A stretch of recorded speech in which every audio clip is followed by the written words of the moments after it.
Julio Jones going to Tampa Bay because God forbid Tom Brady doesn't have a weapon that he doesn't need.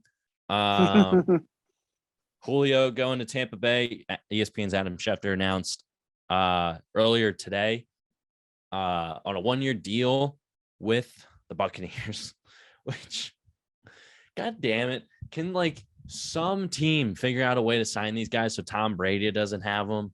Seriously, hell, even if the Rams signed him somehow, some backdoor way where he makes like $100K but gets like $11 million in bonus, something, just so Tom Brady doesn't have him. But wasn't necessarily the guy that he was in Atlanta, in Tennessee this past season. Granted, he was injured. Tennessee was not a good fit for him, being opposite AJ Brown, and Tennessee is a team that relies heavily on the run game. That just wasn't a good fit. Maybe with Byron Leftwich, the greatest quarterback of all time, you've got Evans and Godwin to space the field even more. Is there a situation where Julio has a bounce back year, or is he just kind of ring chasing at this point?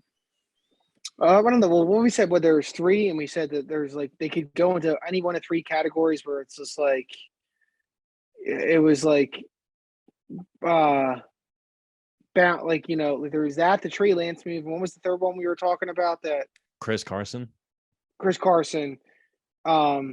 was like most expected, most telling, and most unknown, and how it's going to wind out.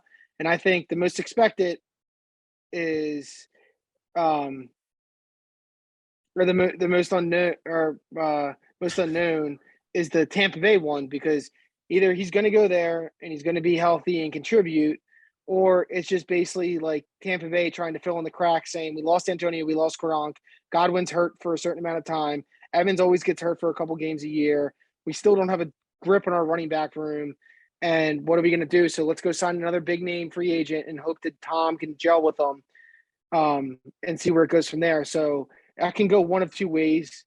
I get why both sides do it, but is it necessarily a guarantee to succeed? No. I could see it blowing up. I could see it succeeding. I could see it being a mixed bag. So, either way, I don't know. What do you think about that? I think of those three outcomes. Yeah. I think the best outcome is he has the production level of Antonio Brown, but minus the headaches. Because he's always been pretty quiet.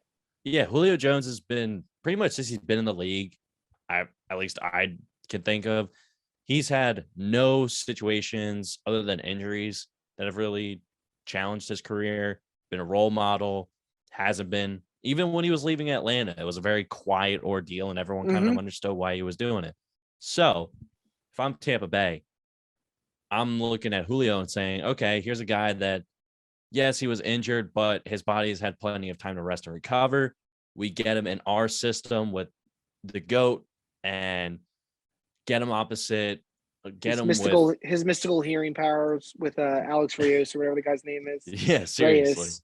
The TB12 method. Get him some resistance bands. Get him one of those 80s moms tight outfits and like the neon when they do like home calisthenics.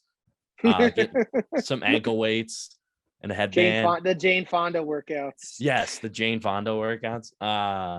And get them in a receiving room with Mike Evans and Chris Godwin. That's only going to help those guys even more because they're going to be learning from one of the best receivers of the past generation. And use him sparingly, and he can still hit big plays down the field. It's just the Tom Brady factor makes me say I don't understand how this doesn't work out. Because with Antonio Brown, it was on Antonio Brown's fault for that situation not working out. Yeah, he needs mental health. No, that's what I'm saying. It's all about staying healthy, but it's not like this was Tom Brady 10 years ago. It'd be like, all right, that's one thing because he doesn't necessarily need the greatest receivers, but now he does need some help from the skill position guys. So as long as Evans is healthy and is Scotty Miller still there, right? Or whatever. Yeah, Scotty Miller's still there. So he still has him. They still have I guess both Fournette and Ronald Jones in the backfield, right? Um, Well, no, I think they got rid. They declined to sign Ronald Jones, I believe. okay, so they got Fournette and somebody else, and then it's just it's Julio. If you're healthy, we need you. You can be the number two until Godwin comes back, and it's they're just gonna spread the ball around, and maybe with Todd, and then you have to think about the Todd Bowles factor, and that defense re-upping, and they might sort of start have to win some games like 20 to 17, and 17-14 and shit like that, where it's just the defense stands up, and the Bucs score enough points until they can start to gel at the end, and they make a run like they did 2 years ago in the playoffs. You know what I mean? Exactly, I agree, completely. But